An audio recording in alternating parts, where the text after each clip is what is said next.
హే! నీకే చెప్తుంది. ఎందుకు ఏడుస్తున్నావు? ఎందుకు అంత బాధ? ఆ! డబ్బులు పెట్టింది నువ్వే కదా! ప్రేమిస్తుంది నువ్వే కదా! మనల్ని ప్రాణానికి ప్రాణంగా చూసుకుంది నువ్వే కదా! ఫ్రెండ్స్‌ని కూడా పక్కన పెట్టి మరి నీ లైఫ్‌నంతా నువ్వు దానం చేసి మరీ ఇచ్చింది నువ్వే కదా! ఇంత ఎఫెక్షన్‌గా, ఇంత అటెన్షన్ ఇస్తూ నువ్వు ఒక అమ్మాయిని చూసుకుంటున్నప్పుడు, ఆ అమ్మాయి నీకు అంతే అటెన్షన్ ఇవ్వకుండా, అంతలో ఒక పావంత కూడా తను నీకు ఇవ్వట్లేదంటే, దాని అర్థం ఏంటి? నువ్వు తన్ని ప్రేమించావు. కానీ తను ప్రేమించలేదు.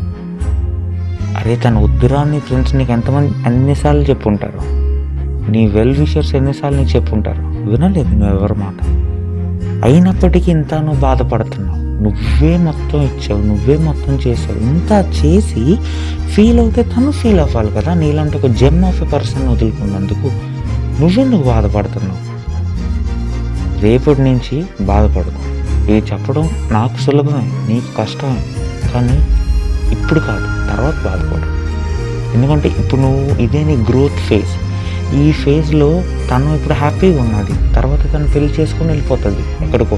కానీ నువ్వు అలా కాదు. తర్వాత ఒక 35 ఏళ్ళ తర్వాత కూడా నీకు ఉద్యోగం రాకపోతే నీ కాళ్ళ మీద కూడా నువ్వు నిలబడలేవు. అండ్ నీ ఫ్యామిలీని కూడా నువ్వు చూసుకోలేవు. ఆ ఒక్క అమ్మాయి వల్ల నీ హోల్ కుటుంబం రోడ్డు మీదకి వచ్చేస్తుంది. అవసరమా చెప్పు? నా మాట విను. అట్లీస్ట్ నా మాట కాకపోయినా పర్లేదు, నీ ఫ్రెండ్స్ మాట నా విను. వాళ్ళు చెప్తుంది విను. నీకు నచ్చింది చెయ్యి.